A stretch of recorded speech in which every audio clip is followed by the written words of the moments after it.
Hello and welcome to Trek Prime, episode 19. We're coming up on the big 20, aren't we? Yep. I mean, not that 20 is a big deal. It's usually 25 is a bigger deal, but big deal to me. Honestly, with all the pitfalls we've had and all the gaps in time between podcasts trying to get things together and get things working, I'm glad we made it this far and that we didn't have technical difficulties that were insurmountable. But speaking of things that weren't insurmountable, we're going to be doing a little bit of a double dip today. In fact, I'm not really sure what to call it until it's over. We're going to be talking about the second Star Trek motion picture, The Wrath of Khan, but more specifically the character of Khan Noonian Singh himself. And Jeff, I'll have you go into a little bit about your idea and how you want to do this. Yeah. Okay. Basically, what I wanted to do is I just wanted to kind of, there you go, the DVD. The Blu-ray rather. Is that how many discs they put in that? You open it up. There's the motion picture. There's Wrath of Khan, and there's a whole bunch of other movies. Oh, I see what they did. They got the whole thing. Okay. You can get the Next Generation Volume 2, and you can get these packaged together now. But I just get the TOS movie for now. So. Oh, cool. So what I want to do is I kind of wanted to bring up Khan, because I think we kind of touched on a little bit last week. That the character of Khan seemed to be more interesting to kind of learn from in Space Seed. There was a lot of different levels to him that we get to see in that, and then when we rush to Star Trek II, we get to see him at the end, but we don't really. I think the more interesting part of Khan is what was in between in that time period, to see how in novels, but not in canon. Yeah. And I think that's the part that, we kind of got cheated out of as Star Trek fans is like, this guy was really interesting when we were introduced to him to Space Seed, and then they kind of dumped him off on this planet. We don't know what really happened to him down there, if these people started fighting amongst themselves, or if there was an inhabitants on that planet and they warred with them, or, what went on SETI Alpha 5. But all we know was that the sister planet exploded and wrecked that one, and so they were kind of struggling to survive, and that's and then it brings us to Star Trek II. But like I said, there was a lot of story to tell about Khan and his people and stuff while they were on that planet trying to create a world for themselves. Good point. So do you want to start from Space Seed and work up, or do you want to talk about Wrath of Khan, or do you want to talk about I think we kind of go back and forth, I think, because it's more, I want to do more of a thing about the Wrath of Khan, the movie as a whole. Okay. And yeah. So you want to open up a conversation about the Wrath of Khan, something you wanted to mention about it? We could kind of start. Yeah. One of the things that I always hear and a lot about from Star Trek fans is their favorite Star Trek film is the second movie. Heard that too. Yeah. And I can understand why they liked it. To me, it was the first movie was my favorite. It felt more like Star Trek, even though some of the actors don't even think it did. But I think it just seemed to play out more like a Star Trek story. They're all discovering something new and something unknown, maybe dangerous, and the beach thing.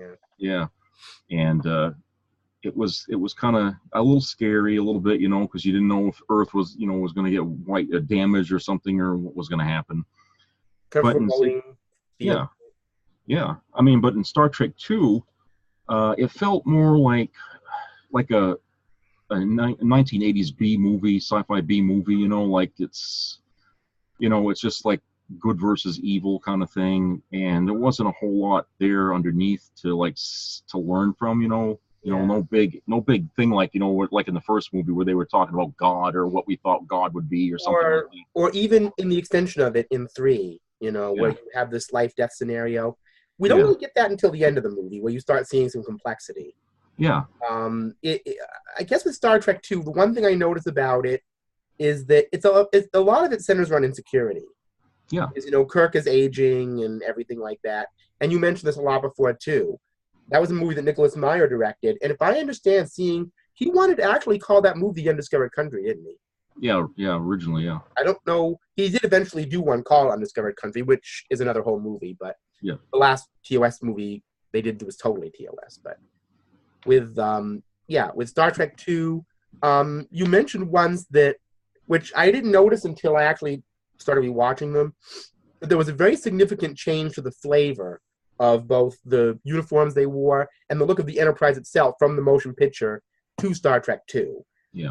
Obviously, they used the red, kind of burgundy, maroon-ish kind of naval uniforms with pins, the pins, the pins, the pins, the pins. Yeah, the numerous pins. Yes, and they darken the whole overall flavor of the bridge, the lighting. Yeah. Some of the paneling you noticed kind of was a bit darker too. Yeah, I mean, they made the ship look like it had been through a lot.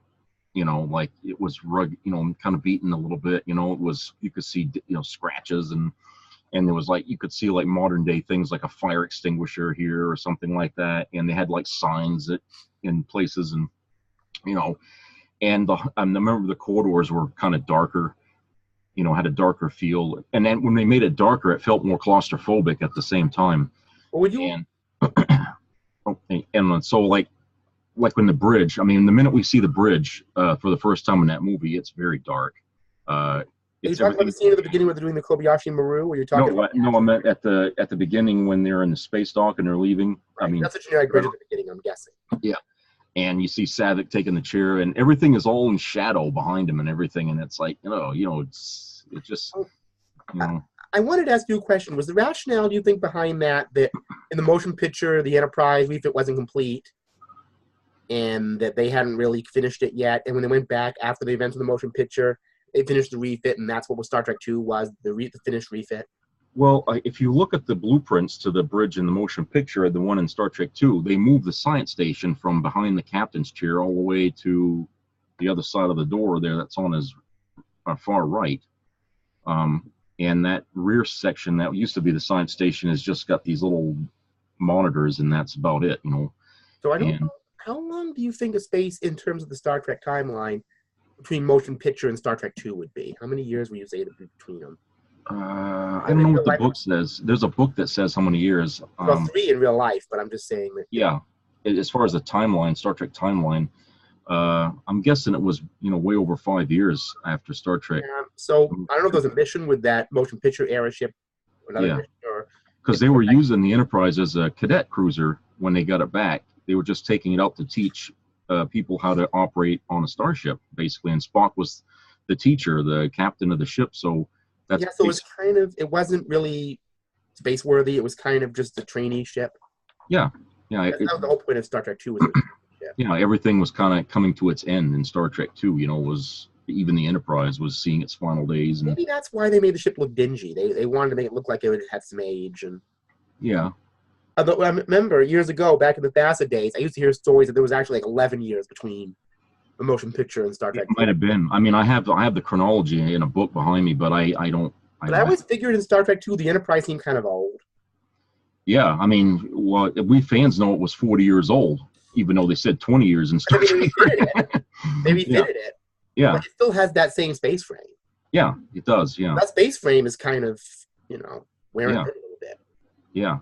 I'm wondering if Scotty can actually hear it creaking in there, Well, the thing of it is, though, is when they brought it back after their 5-year mission from TOS, I mean, they basically redesigned it from the keel up. I mean, it's almost a brand new ship. I mean, you couldn't even really say that it's... Right, except for the space frame. Everything is different.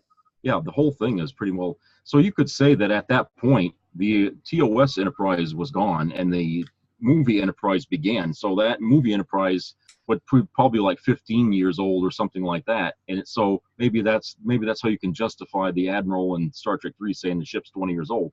Because maybe, in technical terms, as far as the metals and all that are concerned, maybe it was just 20 years old because, I mean, we're going into the Enterprise again here, but wouldn't it have been weird if they had just kept using the TOS ship during the motion picture era?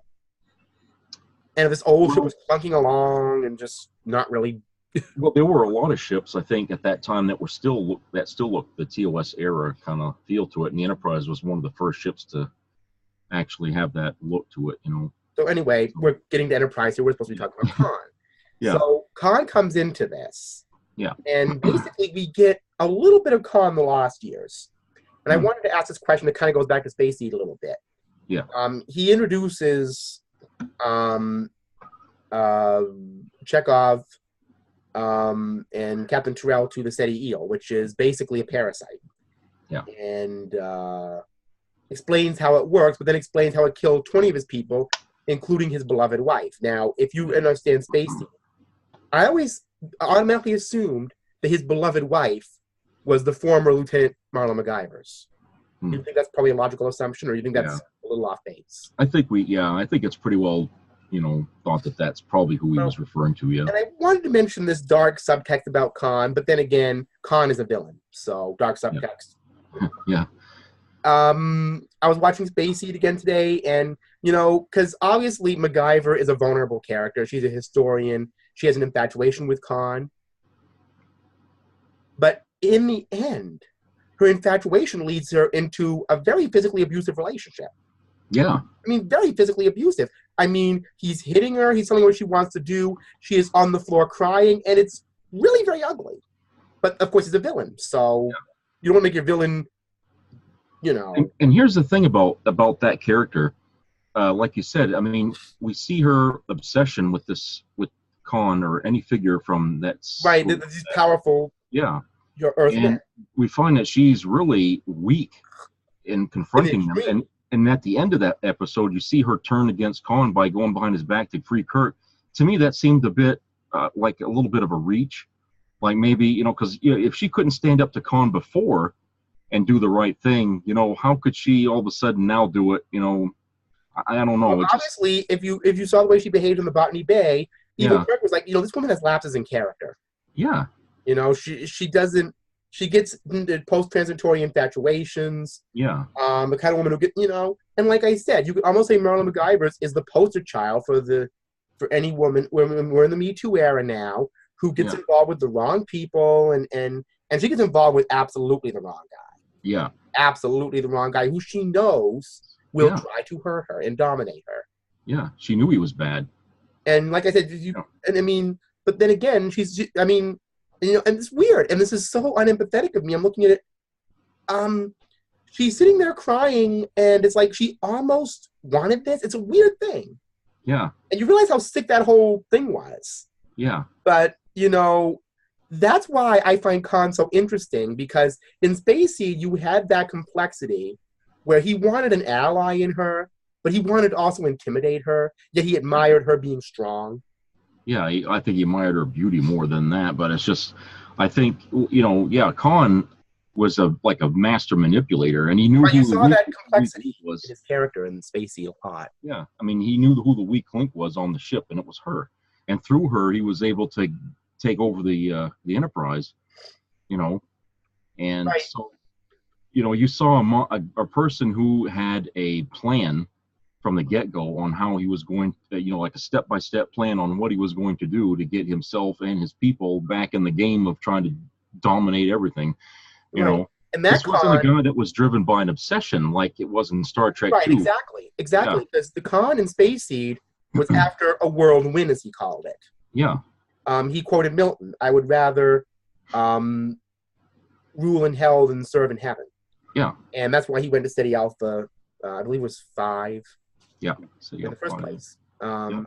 Because they compared it to the original Botany Bay colonies. So, So, like I said, we didn't know if there was life there. We didn't, Even Chekhov said there was life on Steady Alpha 5. I don't know if it was humanoid life or animal life or plant life, but there was life there.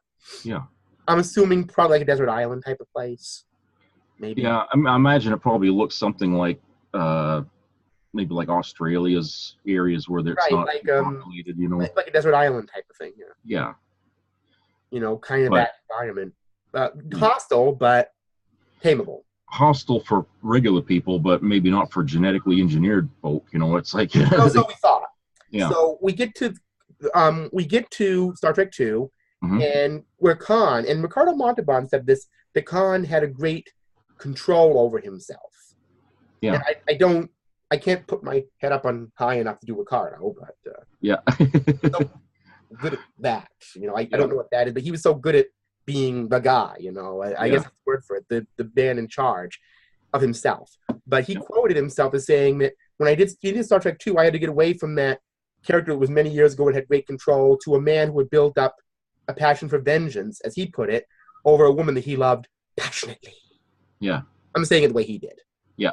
He'd always say passionate. Yep. Like he was Zorro. He was definitely that that guy. You know, he was Yeah. the guy. You know, perfect for Khan. Perfect for Khan. Yeah, I mean, but you know, not to denigrate Montalban in any way, but basically what happened is he was a very interesting and very multi-leveled leveled character in Space Seed, and Exactly. they turned him into a two-dimensional Right. They simplified. bad guy, basically. And then they said he had two-dimensional thinking all of a sudden. Yeah, and they kind of two-dimensional character. Yeah, and it just basically he was Ahab. Yeah, I mean, and how many times we've already seen that? I mean, it's like even in the episode Obsession, you see Ahab and Captain Kirk going after that. Exactly, way back in TOS, we saw, and after Space Seed, so it was something we already saw with that. So that was a movie cliche by then, but the idea is that, I don't know. Do you think that was kind of the early beginnings of we're trying to bring non-Star Trek fans into this? Not really so much that, but like the beginnings of that kind of attitude. Okay, well, you see that.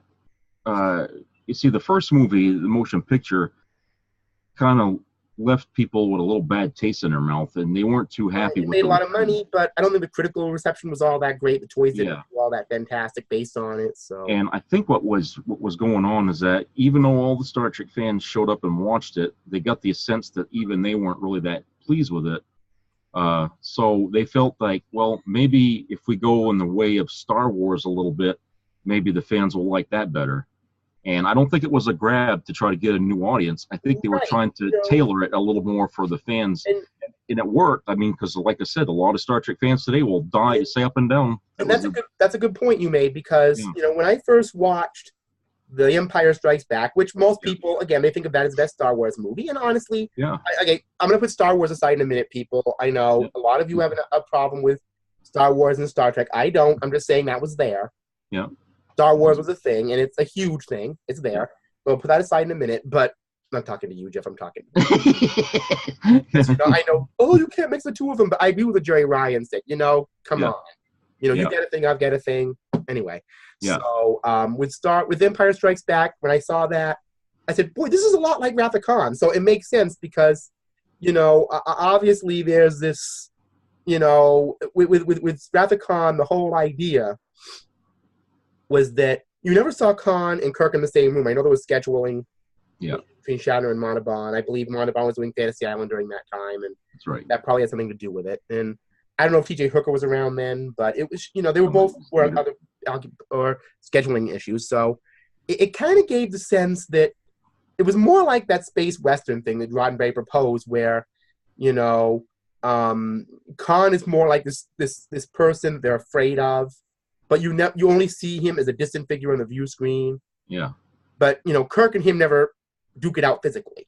Yeah. And the odd thing about that is they said the critics would say that in Star Trek, the motion picture, the bad guy was sort of a distant thing. And maybe that was one of the reasons why the fans couldn't connect with it. And I was thinking, well, wait a minute. They actually confront V'Ger at the end of the movie. Face to face, they actually go and they see the heart of V'Ger. I know we're getting into the first motion picture here, but I have to say this: was V'Ger per se a bad guy, though? Yeah, that's the child thing. Trying to survive. Well, the idea that it was going to attack Earth, I mean, that made it sort of a thing that had to be challenged. But and Khan, because like you said, the only time Kirk and him ever spoke was either on a communications channel or on the view screen. It's like, that's really the only way. Like I said, I mean, here's an alternate. Can I give you an alternate scenario about Wrath of Khan that I always found interesting? Okay. Okay, they had this Genesis device, which was part of Star Trek 2 that there was a terraforming device. It was a civilian project. David, who turns out to be Kirk's son, is nervous about it because he doesn't trust Starfleet for some reason. Yeah. We kind of find out that, I don't know if he knew that his father was in Starfleet. I'm not sure if he had that idea. But there was some resentment towards Starfleet. And maybe because he knew his dad was in Starfleet, he didn't know it was Kirk per se, but he knew that his father was in Starfleet.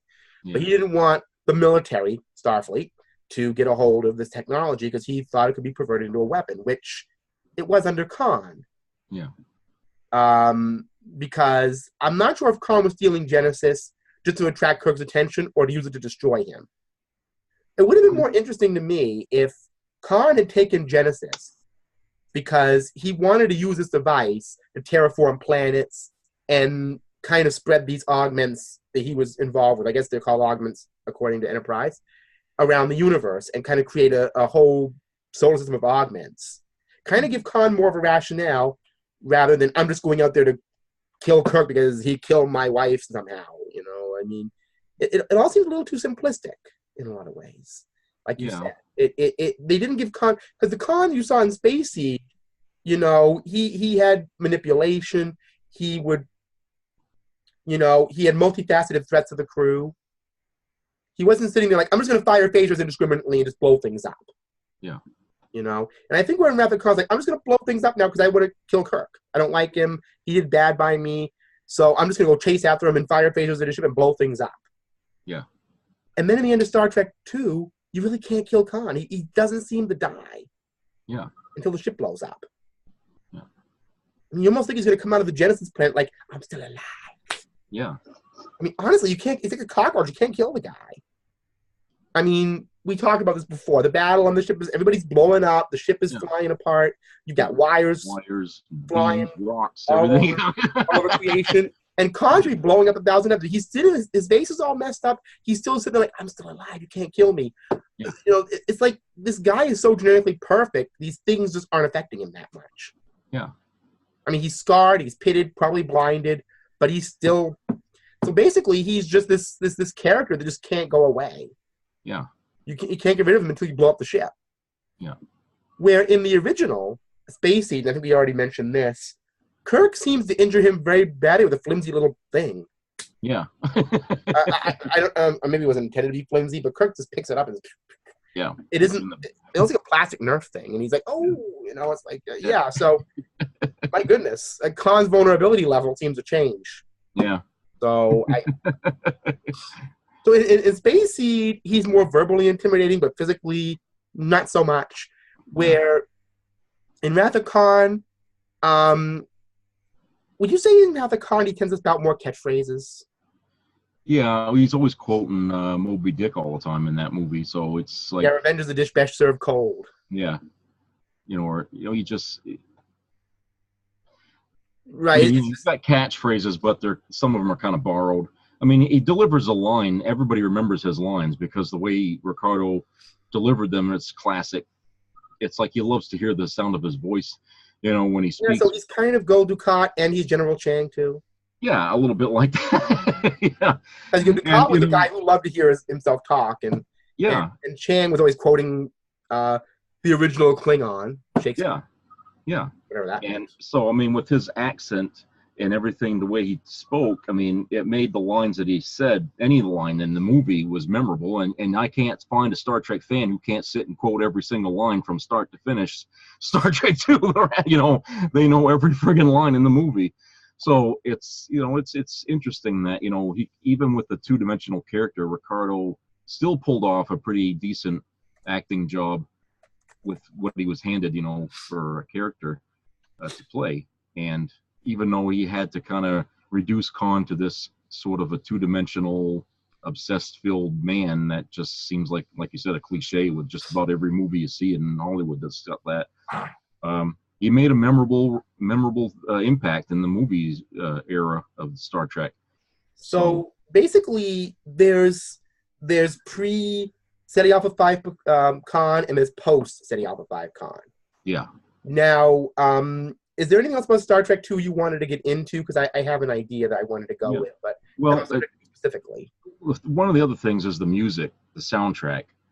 I didn't really like it from the theme song even through the movie because a lot of the times you couldn't even hear the music, the soundtrack at all. I mean, there's this beautiful part in the movie where Kirk and Spock are speaking, and if you have the soundtrack, you can hear it.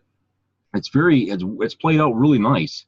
But in the actual movie, you just barely get to hear, you know. So what you're saying is that you like the soundtrack, you just don't like the way it is in the movie.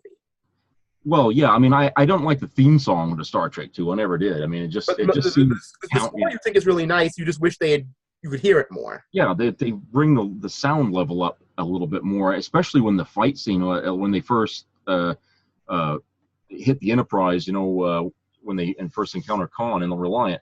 Yeah. You know, there's this really powerful music that goes with it, but you can't hear it because of all the sound effects. I don't know if they corrected it because they have all these 5.1 mixes on these things now and everything. But Is it me or in the VHS days, especially when they aired it on TV, did it seem like the sound effects overpowered the score? They did. In a lot of places it really did.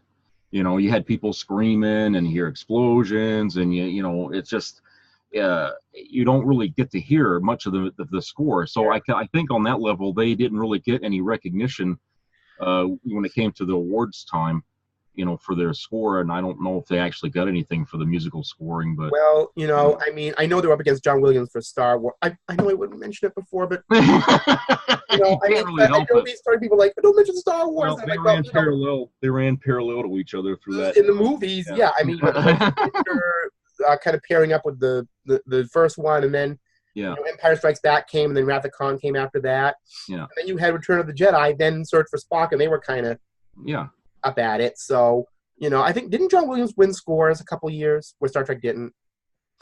John Williams. Yeah, I mean, I can't think of any score that he did that wasn't great. Well, Jerry Goldsmith, I'm sure, has his place, but John Williams is kind of an iconic Hollywood figure. Anyway, he goes way back to the TV days. I mean, when he did like Lost in Space and stuff like that. I mean, John Williams was a huge icon by the time Star Wars was around. So yeah. But okay, Star Wars, go over here for a minute. But that's how it was in real life, wasn't it? Star Trek, Star Wars, no Star Trek, Star Wars. Kind of like they were kind of playing like two legs on the same monster. It's like even though they're not the same universe, it's just it's like saying, Star Trek, Star Wars, Star Trek, Star Wars is all this layering they got. So. Although Star Wars got the best toys, I guess. It's Kenner. It's fun. Yeah. I'll throw that in there. But anyway, so with Star Trek 2, I kind of now with me, I like Wrath of Khan well enough, but here's my thing about it. I probably like everything about it that a lot of fans don't. I do like the fact that it kind of shows, the idea that the Star Trek crew are getting a little long in the tooth, and they're kind of getting to the retirement point, and that they're not these eternally youthful heroes anymore. That they're kind of having their day. Yeah. And I wish they had kind of gone into this thing more, where the trainee crew were more important to it. I mean, Savick and Scotty's nephew there, Peter Preston. Not Savick, but especially Peter Preston. He seemed a little bit like he was getting near being a minion. Yeah. I mean, all he needed was the little overalls and the yellow skin. And in the novelization of that movie, he had a much more prominent presence in the story, because you find out that him and Scotty are related, and they have this. Well, he mentioned the relationship in some part of the movie. They put it. I don't remember the VHS. Oh, speaking of which, I wanted to ask you about that. Do you ever have the Wrath of Khan on VHS, one of the earlier prints of it? I did. I know that they deleted scenes when they put it on television. They took an important scene out about how Scotty had said that Peter Preston was his sister's son, and that's on the Blu-ray. Yeah. And also, there's a scene in there when I saw the Blu-ray where Carol Marcus was saying, "Oh, Genesis is a civilian project," and which was not in the VHS release. Yeah, that's right.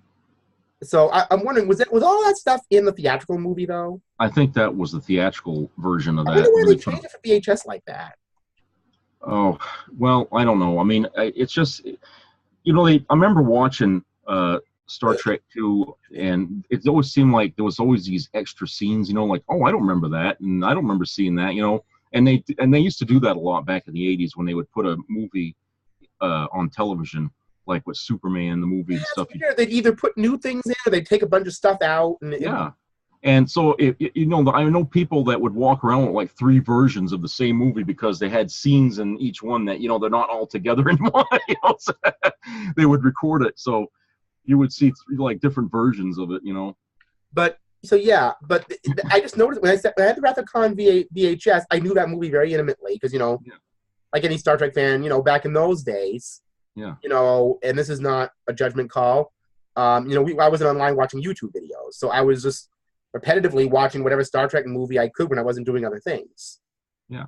I mean, if I wasn't doing homework or whatever, You know, it'd be Star Trek 2 night, or Star Trek 3 night, or Star Trek TOS, whatever you like night. So, you know, it's like, you know, it's like that was, no, go away, Star Wars. Yeah. You're coming back. I'm sorry, I was just meant, because I've known people who said that about, you know. It keeps coming back. Just can't avoid it, you know. Because with Star Trek 2, I can't help but think of that thing with Empire Strikes Back and all that, and that same 2-year thing. But no, with because you mentioned even still that you thought they were trying to go more Star Warsy. Yeah, clearly. I mean, you get to see a lot more of the weapons capability of the Enterprise in Star Trek 2. I mean, there was nobody blowing anything up in Star Trek, the motion picture. They were just kind of making things into data. Yeah, I mean, they blow up Epsilon 9, they just made it into a program. Yeah. They kind of gridded it out. Basically, they downloaded it. They downloaded it. Yeah, there you go. Yeah, I mean, basically, you know, Vija wasn't saying, okay, phasers unstunned. We're like, download it. Yeah.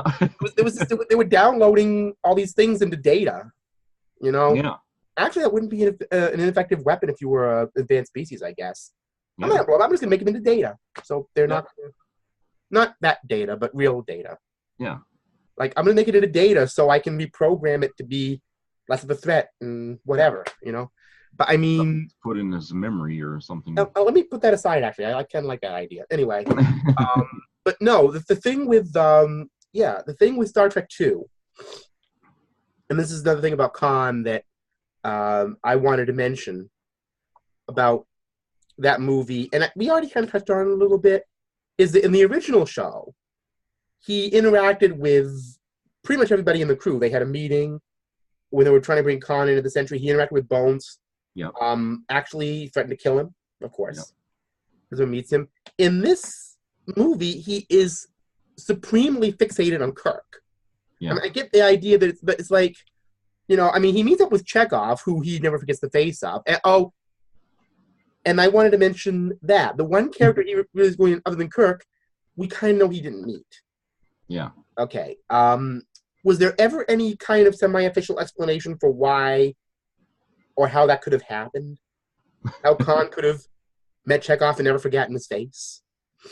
Well, there was this story that Walter Koenig would always tell fans at conventions that, you know, he Khan was running to the bathroom and Chekhov was coming out, and he grabs Chekhov and says, "I'll never forget your face," because he had to go.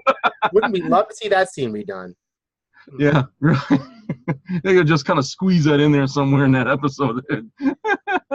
Right. The bathroom Chekhov scene where because I mean, Chekhov might have been on the ship then as like an enlisted officer or something. You just didn't see him. Decks, yeah. You know, what did Q call him? One of the little people down in the... Yeah. Everybody has to work their way up. You know. I wanted to ask you, on the Enterprise, do you think they had like a lower deck thing down there too?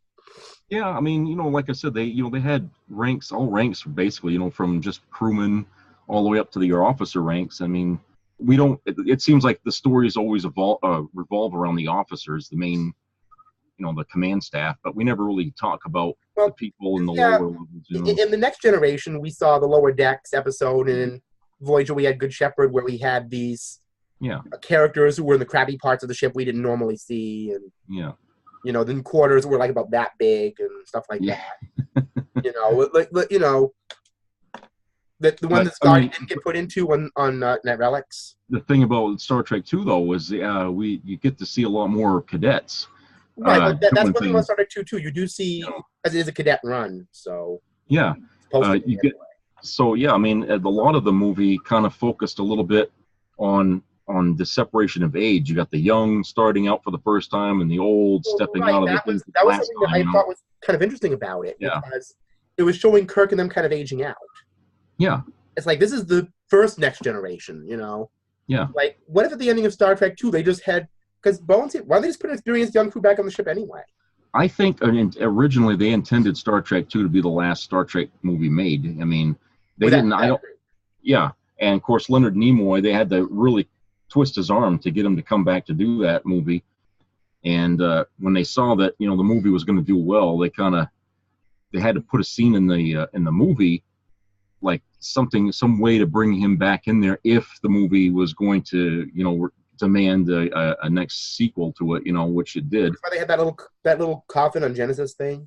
Well, no, about the, you know, doing that. Remember to Oh, Docking that wasn't originally in there. No, they put that in there later. That was probably next to the last scene they put into that thing, just to give Spock a way to kind of wedge himself back into the story if they ever did a sequel, which, you know, Leonard Nimoy promised up and down he was never going to do. But when Star Trek II came out and it made a ton of money, they said, yeah, we got to do a 3. And the next thing was, how are we going to convince Leonard Nimoy to come back? And they said, well, why don't we make him the director? You know, and that's what sweetened the pot enough to bring him back. So, you know. And they had to reinvigorate Spock. Yeah, they had to come up with a way that had to be substantial on how we can bring Spock back to life. Okay, hold on. We get another Star Trek movie now, trying to get in here. Go away. They with Star Wars. Okay. Yeah. Anyway, so yeah, we have Wrath of Khan is what it is, and we have space. We discussed Space Seed on our POS thing, so we don't need to go into that, what that was. But here's this is another question I have about the Khan character, basically. And this is a speculative scenario. In your mind, there's a novel written about it. I haven't read the novel. I kind of have a mixed interest in it. I think we talked about that. Yeah. What is your speculation about what? I mean, aside from the fact that SETI Alpha 6 exploded, the shock wave shifted the orbit, and the planet was screwed up, or whatever. What do you think would have? That happened 6 months after they were left there. What do you think happened in those first 6 months they were there, and what do you think happened later? Do you have any speculative scenarios on that? Well, in the first 6 months, I think they probably, whatever life was there, they probably encountered it. But I think, you know, the way Spock had described these superhuman people, it's like they would fight amongst each other too, because they're all ambitious. And so I think that maybe when they first got there, these people started to get to a point where they wanted to fight each other for supremacy over what they thought was their planet, which is why when we encountered them in the movie, there's so few of them left, you know. So it just seemed to me like, you know, that could have been what is going on. I mean, even though while they were on the ship, they really were in hibernation until Khan manages to get back on Botany Bay and gets them out of the sleeper cells that they were in. Speaking of which, I wanted to ask you, when Terrell and Chekhov are on SETI Alpha 5, and they think they're on SETI Alpha 6, but they're not. Yeah. I don't know how any Federation recon scouts missed that a planet exploded. I guess they don't go up. Yeah, I know. You would think that something like that wouldn't be.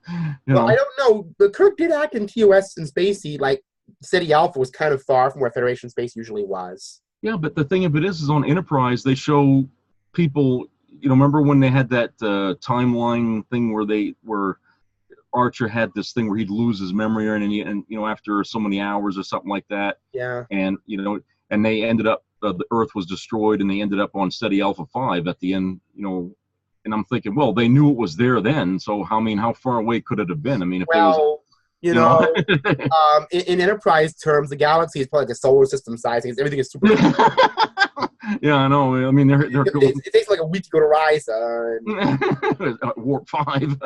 Yeah, so it was weird. But anyway, the point is that, so yeah, I guess I just brought that thing about why any Federation recon scout would miss that planet exploded, but I guess they did.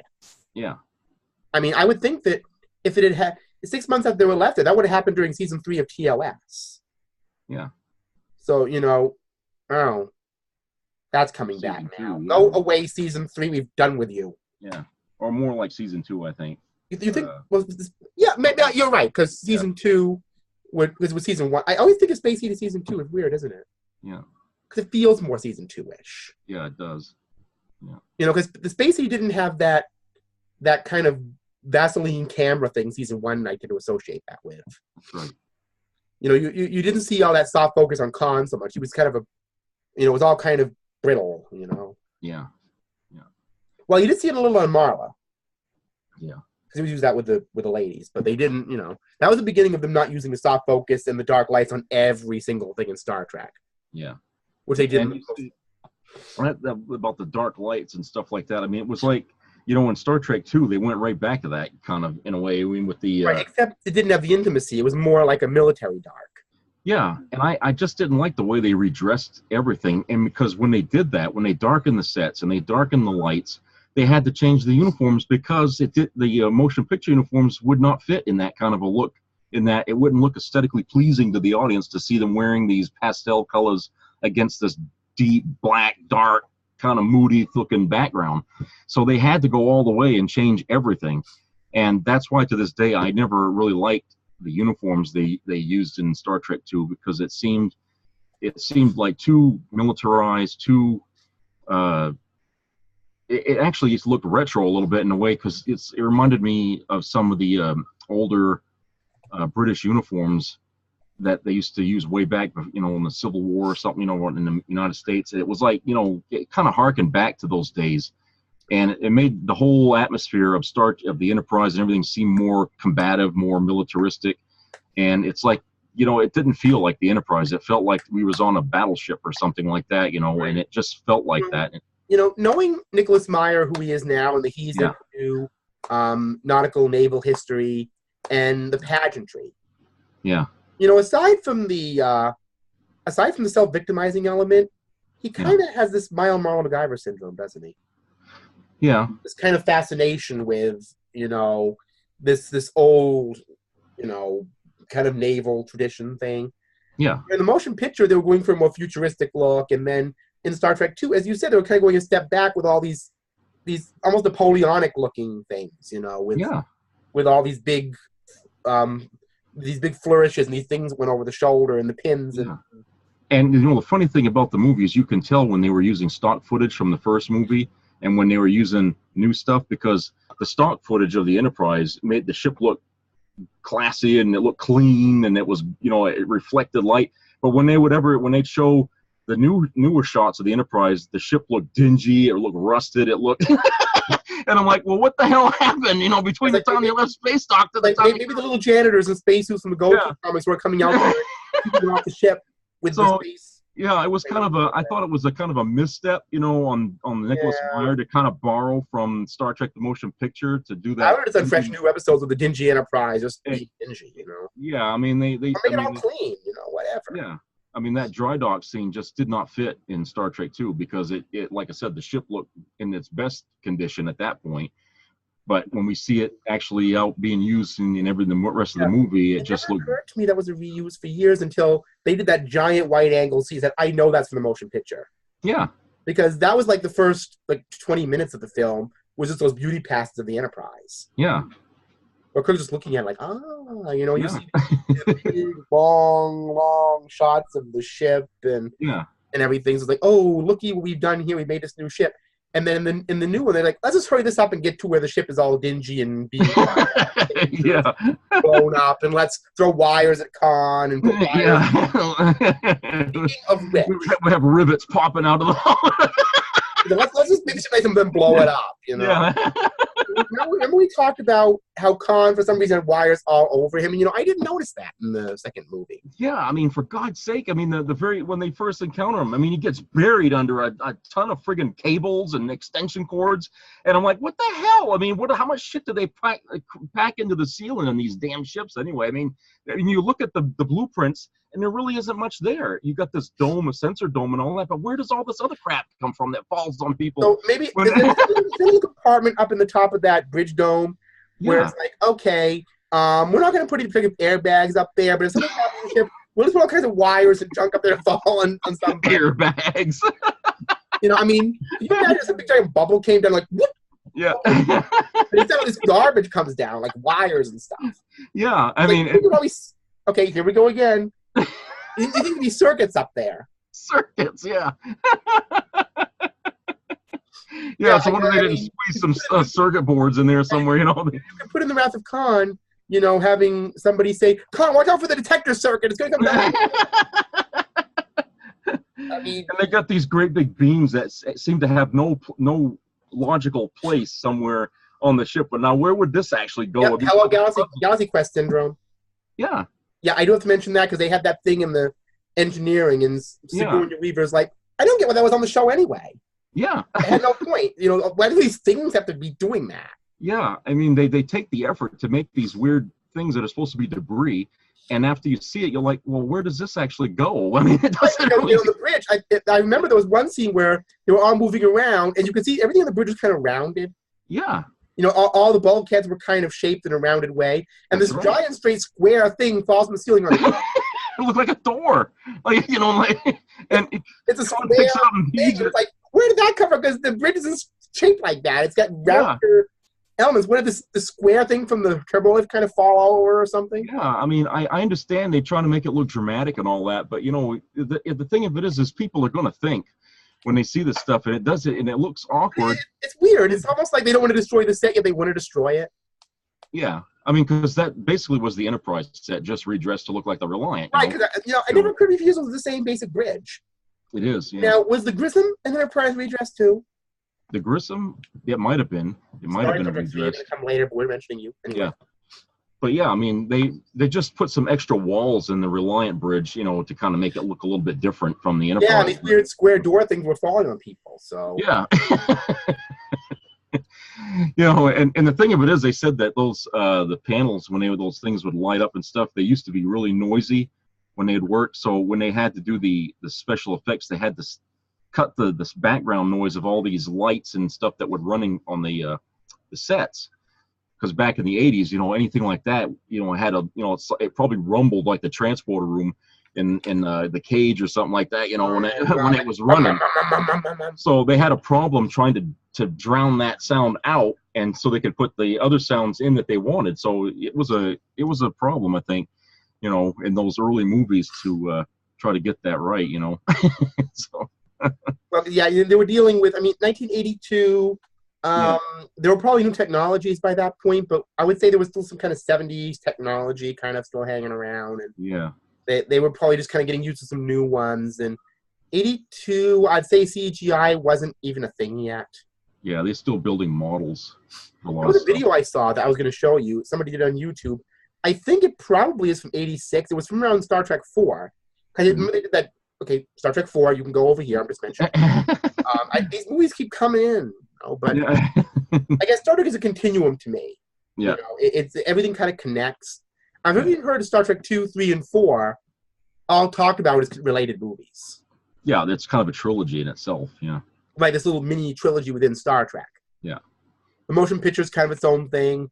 Yeah. Star Trek 5's whatever. Star Trek 6 is kind of whatever. But those three... Star Trek 6 is almost gets shoehorned in as sort of a sequel to Star Trek 4 in a way, because they kind of mention, a lot about things that happen, like Spock dying and all that stuff, and, coming back, and then, it almost... No, I'm talking about like in Star Trek 6, when it seems Star Trek 6 seemed a lot like Star Trek 2, where everything was coming to its end in 6. The crew was actually coming to its second, second ending to their career. That was kind of the end of it that time, where yeah. in 2 was sort of like, well, we tried to end it, but we couldn't. But it kind of just didn't. We came back in another movie, we stole the Enterprise, and on with the show. Yeah. So they tried to end it again in Star Trek 6, So yeah, it kind of felt like it was kind of shoehorned part of the trilogy. Maybe it wasn't such a trilogy. It was, Well, I don't know. It's Star Trek 2. At the end of the day, is basically what it is. But as for the Khan character, yeah, like I said, do you have any deeper idea about what probably happened in that interim period between Space Seed and Wrath of Khan? I think they went a lot to starting to fight with each other. Basically, they just kind of fragmented and went. Right, you did mention that. Yeah. So you think that it just didn't work, basically? No, not if Spock was correct in saying, how these people were and why they had to be stopped, and it's their extreme intelligence and their extreme desire for everything. Because Kirk did say that these Supermen were aggressive, arrogant, intending to fight amongst themselves. Yeah. So the same things happened, that their camaraderie broke up. Yeah. So everybody wanted to be the king of the world, and you can only have one king. So at some point you're going to lock horns with each other, and that's probably what happened right off the bat. For dramatic sake, the king would have to be Khan, right? Yeah. And I'd like to know kind of like, what would have happened if they did encounter any life, like any humanoid life on that planet. If they did, it might not have been like that. It might have been them trying to fight life forms that were there at that time, and then the planet gets damaged when the sister world blew up. So it could be one of two things. It could have been that they started fighting with each other when they got there, or they were starting to fight with the natives. If there were natives there on that planet, they would have started fighting amongst them to conquer the world. So, but 6 months wasn't a lot of time, and it probably didn't, it probably just started and then it ended right off, because then all that was left was these eel thingies here that, and just desert, and they had to focus more on how we're going to survive instead of trying to kill each other. So, but there's a lot there that would really kind of give us more of a why did Khan go from this to this, because we're seeing two different sides of Khan, and there had to be a lot in the middle to take him from this one to this. You did kind of mention that so the shockwave shifted to the orbit. That might have been difficult, but how would that have been terribly difficult on a genetically engineered Superman with his ambition of whirlwind? Yeah, I mean, look, they were walking around with just these things over their face, while Chekhov and the captain had to wear a suit. Basically, they couldn't walk around out in that dust storm wearing anything but a helmet and all this other stuff, while Khan and his people were just wearing regular cloth material and stuff like that. So it goes to show you their bodies were obviously more engineered better to be able to withstand the extreme environment that planet became. So, I wanted to ask you a question about that too. When we first go to City Alpha 5, they see these cargo carriers. Now, were those cargo carriers from the old Connie, or were those parts of the Botany Bay that were just left there? I often wonder that too, because when they actually go inside the cargo bay, it's got all kinds of stuff in there, like books and what looks like the front of the Botany Bay in there, this big cone thing. I don't know. It could have been, maybe it was probably part of the Botany Bay, but they left it behind. And I'm thinking, well, the thing didn't look like it was designed where they could separate the sections and bring them down on the planet without burning them up on the way down. I mean, or maybe they were like these big Starfleet containers, like cargo containers that they just sent down. Right, and they also resemble cargo carriers. So you think they were from the old Connie?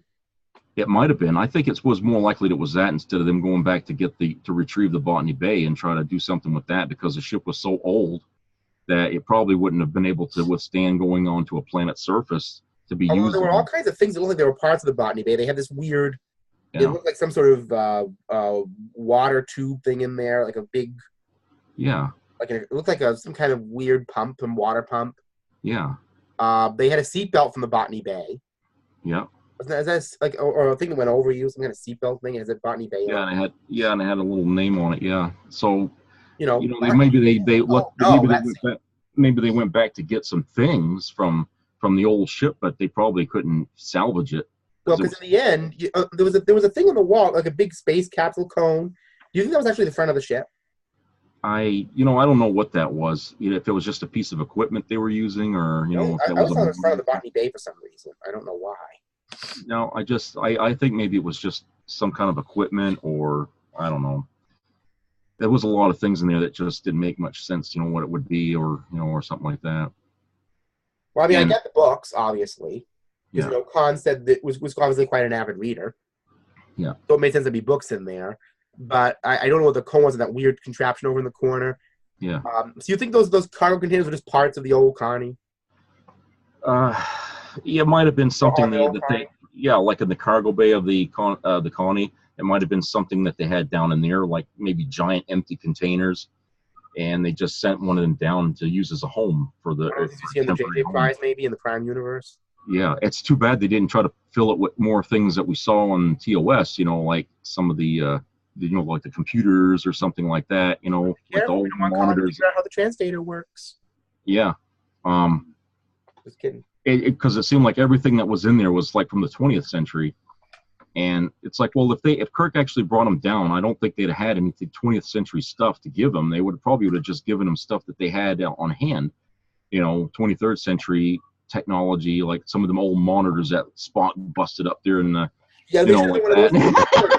maybe they should have one of those things in the corner, like the Khan just made into a pulp or something. Yeah. Can you imagine how Khan just like boom, now it's foil. Yeah, I mean, he wouldn't have had books like he had that. It would have just been those cartridges, those colored cartridges or something. Yeah, maybe they should have put TOS stuff in there, like had a TOS tricorder maybe or some. Yeah, they'd have given him some equipment. They couldn't have just thrown him down there, without nothing. I mean, they'd have a replicator or some kind of thing. Wasn't there like some, like old Boy Scout mess kit with some old food on it or something? Yeah. I mean, so like I said, how much? I mean, the Botany Bay itself, the ship, didn't look like it would carry that kind of stuff. These are superhuman beings. Why would they want, this kind of stuff in there? Like chessboard or a book about. Were they have a chessboard like a little what do you call it? A chest. Yeah. It was like a little chest with a chessboard on it. Yeah, I mean, why would they bring that stuff with them? I mean, these people aren't, like that. I mean, it's just, why would they have, like that belt buckle you said? What purpose would that serve for them to take that with them? It doesn't seem like it would be a super engineered, logical way of thinking for them to want to grab all that stuff and take it with them, materialistic items. They would just go with what they had or what the captain would have given them on the way down. They would just taken whatever stuff Kirk would have gave them. That's why I say they should have filled it with more things we would have recognized from Star Trek TOS. That we would have said, oh yeah, they're okay, so we see that. I'm wondering, I don't know, at that point in 82-ish, were the TOS props still in good functioning order, or were they kind of deteriorating by then? I think they threw a lot of that stuff out, I wonder if they had anything of that to put in there. I'm wondering if all that stuff was available. Well, not talking about props, I always wondered where Khan got that emblem that he wore that you see on his chest here, which you only see. That's weird. He had like a modern Delta symbol. Yeah, and we only see that as a belt buckle around the crappy uniforms that everybody was wearing. It's like, well, how did he get his hands on that? Because that's the only time we ever see that thing is when they have it on their belt. So he couldn't have possibly gotten that. And he had that when he ripped his shirt off on Steady Alpha 5. So he had that when they arrived. Yeah. So where did that come from? Where did he get so was that just something he found on the Connie hanging around that we didn't see? I don't know where they would have had it. Actually, then I think about it, it would have been easier if he just had like an old TOS patch on. Yeah, he just kind of put it, on his clothes or whatever. Yeah, with the wires. Yeah, with that crazy wrist communicator that had a wire that went all. That wire. That's the wire. Wire communicator. I mean, what purpose was that? I mean, I know that wrist communicator was from the first movie, and they just added all this other stuff on it. I don't know why, but maybe Khan was really into having these wires. Yeah. I mean, maybe in his weird mind, even though he was genetically enhanced, maybe in his two-dimensional thinking, he thought that, well, if it's a communicator, it's going to need an antenna. Yeah. Or a conductor, so I'll just attach a wire to it to make it look like make it into an antenna. Yeah, well, that's probably the best. That's not really superior thinking, though. No, but it's probably what they had on hand at the time. Maybe that's because what they did with that communicator is they painted it all black. I mean, in the motion picture, it wasn't black, but they painted it all black. Yeah. So then they added the wire. So they wanted to make it look different. But at the same time, I think they wanted it to look like he had tinkered with it somehow to maybe make it better, boosted it in some way with wires. I don't know. I would have put a device on it rather than look like a coat hanger or something. I mean, yeah. I mean, like a coat hanger antenna. Yeah, some aluminum foil. Yeah, I mean, you probably remember that where it used to have TVs with little coat hanger antennas with aluminum foil on the side of it or something. Yeah, God almighty. We remember some weird stuff, don't we? Anyway, yeah, why do I remember those? Yeah. They worked a little bit, but they weren't perfect. No, it was sort of, you had to kind of tinker with it a little bit to get that to focus. You can't do that with digital televisions now. You can't put some kind of con wire on it to happen. Yeah. You got to know a little more about cybernetics. I can't believe they did that. They got rid of analog. You can't even watch TV with the wires, the cables anymore. Yep. I know what you mean. But that conversation I want to have, but I want to save it for our little post show because that's something I do want to mention to you later. And yes, any information about analog to digital, I'm going to shout out to something very on Star Trek related. Yeah. I want to give a shout out about that quickly to my friend Ben Minot over at Oddity Archive. Check out his video on YouTube about the death or end of analog. I can't remember the name of the video. Ben, please don't be upset. I'm a friend of yours. But check out that video for more on what we're talking about. Back to Star Trek. Anyway, yeah, so Wrath of Khan, basically, just as a personal preference for me, I find Khan quite a bit more interesting in Space Seed. This is my personal opinion.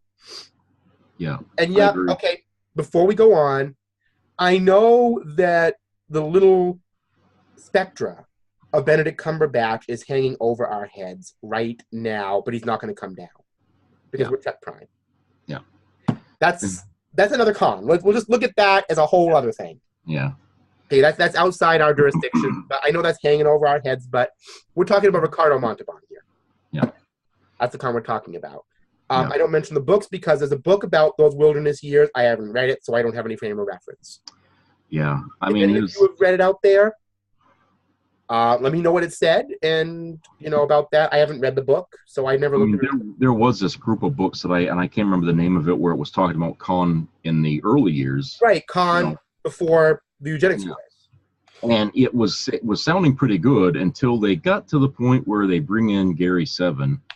And I was like bringing in all these characters from time travel episodes. And then not even that, they started bringing characters in from other TV shows. Right, you actually started bringing other canons to that. It's like, what? Wait a minute now. You're trying to say that this is connected to Star Trek now? I mean, and that's when it kind of lost its interest, because it felt like I was reading comic books, like old DC Star Trek comic book stuff, like it's a Sting syndrome, yeah. Yeah, where you got the gold key stuff.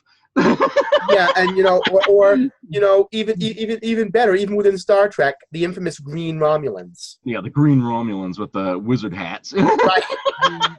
Non-copyright offending Romulans. Yeah. Whatever. Really non-copyright offending Romulans. As a matter of fact, they're pretty much Marvel villains. Yeah, really. Or DC villains. Super Spider-Man villains. They're basically Green Goblin. Stuff that they put out with those comic books, I'll tell you, it would make you roll over laughing. I mean, it's actually, you know what? You've just pretty much written a future subject. Yeah. The comics.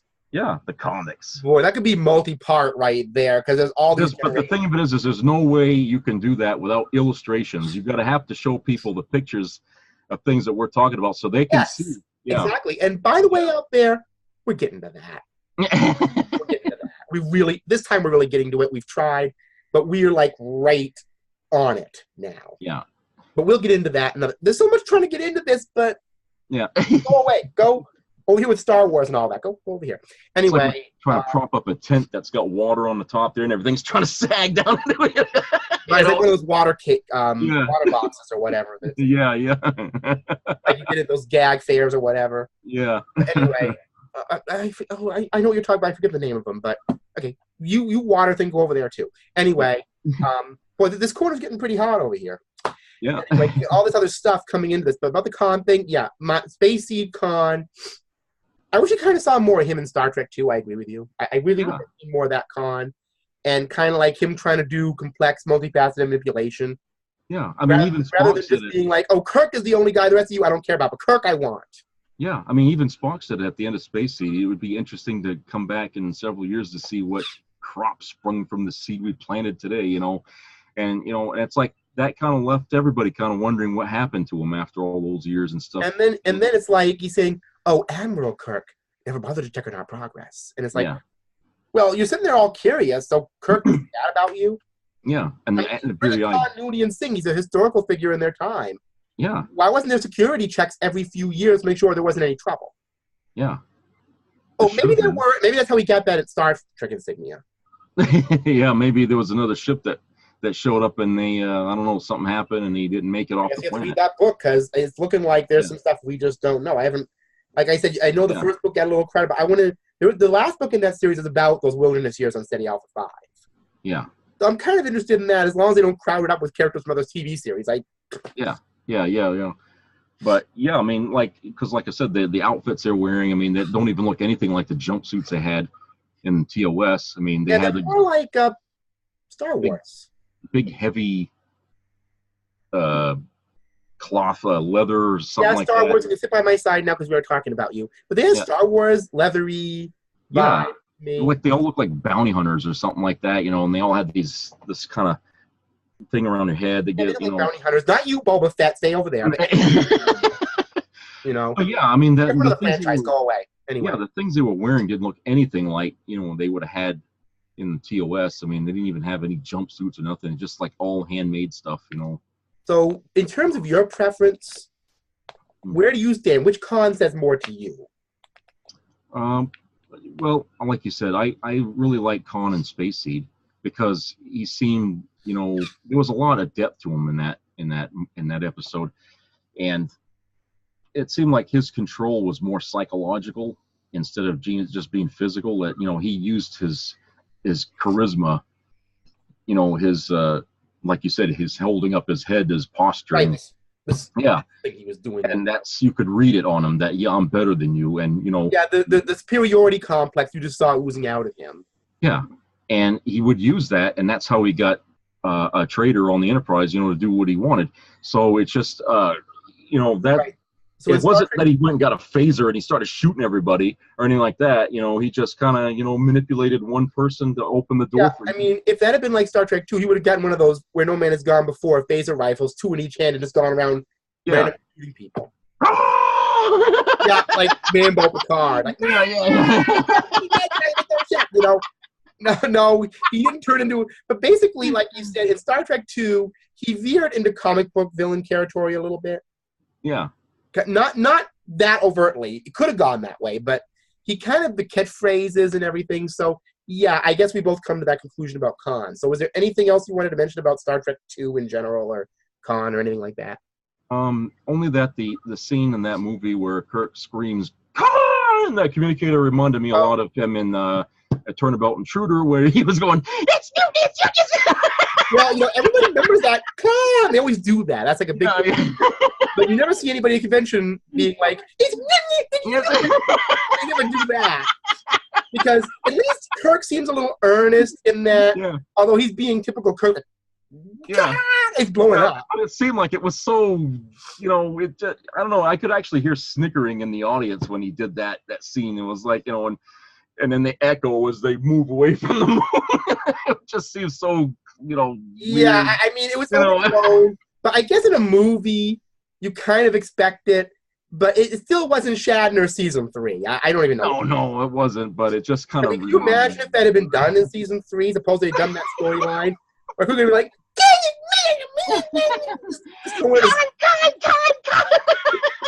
right, it would have been a total weird answer. I've been like, holy jeez, if he'd have done that when that movie would have sunk. And like I said, it could have been worse. They could have given Khan some telekinetic powers, and what that would have happened, right? Oh, God. Yeah, jeez. I mean, I just glad the Wrath of Khan didn't happen in season 3 because it would have been a farce. Yeah. It would have been a joke. I'm glad they didn't go back to that, in the movies. Yeah, I mean, that could have been a disaster. I mean, Shatner has his thing, but even still, that Khan scream, I still see a little more dignity there than that, whatever that was. So, he can act, okay? He can act, and he can act normal. Yeah. But season 3, I don't know what the hell was going on. You already had your turn. Go away. You keep coming back, but whatever. I mean, who in the hell was drinking that day? When they let that on. I mean, well, there's an old theatrical trope I've heard where a distracted producer or something said. Some actor comes and says, "Oh, I want to do the scene. Oh, yeah, do whatever you want. Oh, you mean whatever I want? Yeah, do whatever you want." I feel like somebody said that to Shatner. Yeah, basically. Like, you don't know what you just did here. We'll just put the camera right here, Bill, and then just do your line. And he's reading. Yeah, I gotta go get lunch or something, and then the next I'm gonna sit here and read the newspaper while you just do this scene for me. There's a lot more interesting things going on outside the world than here in Hollywood. Yeah. So yeah, with Wrath of Khan, you're right about that. That, like, it was a little bit overblown, but very theatrically Hollywood to have the Kirk scream resonate outside that moon. Yeah. Because one thing, obviously in space there's no sound. Yeah. So Kirk's voice is so powerful it can transcend how space works. You can hear us all over all this stuff. Like, I can see Khan sitting there. Kirk, you can hear your voice around the maelstrom of this and that. Yeah. All this. Yeah, and then the way Ricardo kind of reacted to that scream, and it's like, You know, because Khan is doing that whisper villain thing where he's theatrical, like, you know. I guess that's what makes Khan such a good balance to Kirk, because the both of them seem to have this really, you know, theatrical kind of overdo it kind of way of things, you know. Except with Ricardo, he seems like he means it. Yeah, I mean, but you know, Shatner is just Shatner being Shatner. You know? Yeah, but it's kind of like two extremes on the same coin. You know, they got, you know, Ricardo has this great, you know, this, you know, way of talking, and it's like, oh, I love to hear my sound of my voice talking. Right, you know, that huge, big personality. You know, this great muscular chest here and everything. You know, and I want to, and he's got that open. And I wanted to mention that. I think we talked about that. That was not a fake. No, that was him. I mean, and Ricardo, everybody said, a few years ago, said, "Oh, come on, he's taking." But apparently, he'd been working out or something. Yeah, I mean, he always worked out. I mean, that actually, he had a bad back, okay, which side of some injury he got. But didn't he fall off a horse or something years later? I don't know what it was. And I think it killed him, actually. And yeah, I mean, well, what Not happened? immediately, but over the years, it caused problems. It killed him. Yeah, I mean, in that movie, he did a lot of scenes sitting in the captain's chair, and it was just basically so he wouldn't have to stand up, because standing up was what really kind of hurt him a little bit, you know. But I mean, in the 80s, I mean, he was able to deal with it, you know, because he was doing Fantasy Island and stuff like that. But pretty much every episode, just standing around. Yeah. So I mean, it was just, I mean, maybe he couldn't do like any of these physical things with Shatner. If they were ever to bring these two characters face to face, like come into a fist fight or something, maybe that was out of the question, and they probably had to reduce it to just. Well, they could have just hired more stunt doubles, I guess. Yeah, as long as anyway. As long as they look more like the actors. As long as they look more like the actors. Yeah, because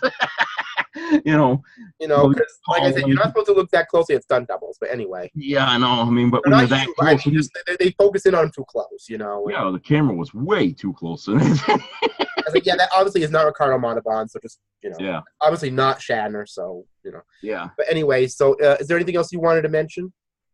I'm trying to think here. Covered that. No, I guess that's pretty much it. Oh, I guess the space station that they used in that.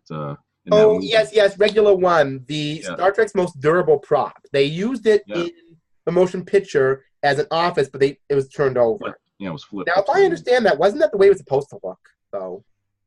I mean, I guess, but I guess they wanted to show, because the underside had these circle parts that look like offices. Right. So when they flipped it in the motion picture, or actually when they flipped it in Star Trek 2, you had the bulk of it on the top, which could have been the labs or something like that. So it kind of gave it a different definition. The space office looks enormous. Yeah, it does. If you look at Regular One, it looks like a fairly small space station. Yeah, I mean, because the Enterprise kind of pulls up next to it in Star Trek 2, you see. And it looks like it's, not too big, but. And then you see it again as Starbase something in the Next Generation, and it dwarfs the Galaxy class. Yeah, I mean, it's how do they make these things? I mean, they have it's like a generic shape for these little these gigantic space stations. I mean, the inflated version of the original one. What is it like? Okay, everybody get down. They blow the whole thing up like a, or maybe it's like one of those sneakers. Remember they have the Nike. Oh yeah, my girlfriend's got one of those. Right, maybe it's like, okay, you want to make a space station? Let's pump it. Let's make it bigger. They little pump on it. They just press it. It's the pump up space station and air out. Yeah. Yeah, I remember those now. Yeah, the little pump shoes. They had a skit on Saturday Night Live where they have the Nike turkey that you pump to make bigger. With Chris Rock. Yeah. I'm thinking that maybe they had the pump up space station. We just pump it and make it bigger, People on it, and then we can deflate it. How many more people are you going to put on? Okay, put a couple more pumps in there. Okay, now you can put them on. Just pump up the space station. Yeah. Like, something? I know, I hear people say start to take this out pretty seriously. That this could almost be a cute little parody. Yeah. Let's pump up the space station to make it huge, Who's that in Galaxy Quest when you needed it? They used to do, like in Mad Magazine, they would do parodies of these movies as they came out, and they were always funny to read. Yep, another stuff we should do is because even Shatner and them always love the satirizations, because a lot of them are really clever Living Color did a great one about the Wrath of Farrakhan, which I want to get into. Well, if it wasn't for Mad Magazine, I wouldn't have been able to figure out how to draw the faces of the characters so well, because it was not, They had one that was really good, and it was a Star Trek musical. Remember that? It was in the 70s. I don't remember that one, but go ahead and tell me about it. Well, what it was it was really good drawings of the characters, too. And what it was it was the Star Trek musical where they had, for example, Nurse Chapel singing a version of I'll Never Fall in Love Again, except it was called I'll Never Fly in Space Again. Okay. It was a Star Trek musical. It was like they did a musical based on it. Okay. So it was a Mad Magazine parody. Yeah. I think I have one with TNG too, but I'm going to get into that a little more because I want to look those up because a lot of those are really interesting. Yeah. Because you get them with Deep Space Nine, you get them with Voyager. I don't know if they did one on Enterprise or not. I didn't see it. No. But I know they did one with, I think, 2 with Next Generation. They did the movies a lot. Yeah. I remember I saw the Star Trek V one, but we'll get into that another time because the movie they had a lot of fodder with that. They had a lot of fodder with that movie. Yeah, Star Trek V is a parody in itself. I mean, yeah, they had that was like this too easy. There was too much material there. Yeah, so much. I mean, they could go on for that. I mean, like I said, that movie's just asking for it, and I was trying to realize it was asking for it. But anyway, all these movies and stuff, Star Trek V, go away with Star Wars and Boba Fett and you water thing. Just stay over there. Anyway, so now that we're done, next week we're coming up to episode 20. I'm going to stick a Trek Yards video because we're planning on doing a collaboration at some point soon. If not the next episode, maybe the 25th, if we can't do this. But I want to thank you, Stuart Foley over at Trek Yards for all your support, and Samuel Coughlins for getting back in touch with me on Skype. And thank you because of you, if things go the way I think they're gonna, next week we're gonna have some pretty big changes over here on Trek Prime. Yep. Because we said this before, messed it up last time, I did. And this time, as they say on the Next Generation, there was an episode called Clues where there was this, there was this alien that made them wipe their memory, but they messed it up. So Picard said at the end, okay, this time let's get it right. Yeah. So yeah, I've got some ideas. So next time will be episode 20, and if I'm hoping we're gonna call this the Refit Trek Prime. If it doesn't happen next time, I'm hoping it will, because I want to get this right this time. But anyway, thank you for all your support out there so far. I plan to do a lot more with this, but I'm happy we've made it this far. This is, with all the technical problems we've had, I'm surprised that but, one thing I'll say about you and I, Jeff, it seems like we both had to deal with a lot of endurance. Well, if there was any technical problems and we got through it, they couldn't have been that big because, as stupid as I am with computers and stuff like that, if I was able to work around it, Well, where I'm confused, I'm surprised mine doesn't do what Spock's panel did. Yeah. Deflated. Yeah. Oh, great. I have to blow this thing back up, I'm surprised it doesn't just like, anyway. So, thank you for watching, and, if you get a chance, go back and watch Wrath of Khan and Space Seed again and see if you notice some of this stuff, because I'm going to do it. I didn't get a chance to do it. I've had a cold all week. I've been in the house, and it's kind of been dark and dingy. I could have done it a million times, but hey, I still want to do it. I need to get into this because it's been a long time since I've gone over these, and I've gone over these so many times. Yeah. I'm sure you have too, watched these movies a lot. Yeah. Now, true, I have not watched them in a period-specific uniform. Thank you. I never actually own one of those outfits. But in terms of Star Trek uniforms, I know Trek Yards already did one, and I know the Stewart doesn't mind if we do similar subjects, but I want to get into our uniform impressions too. Not our favorites, but our uniform impressions, because I think we had a whole lot to talk about there. I think every Star Trek fan probably does. So anyway, we got 3 or 4 new subjects we've talked about here. And as far as Trek Prime, see you next time. Could be a little different. Have a good week.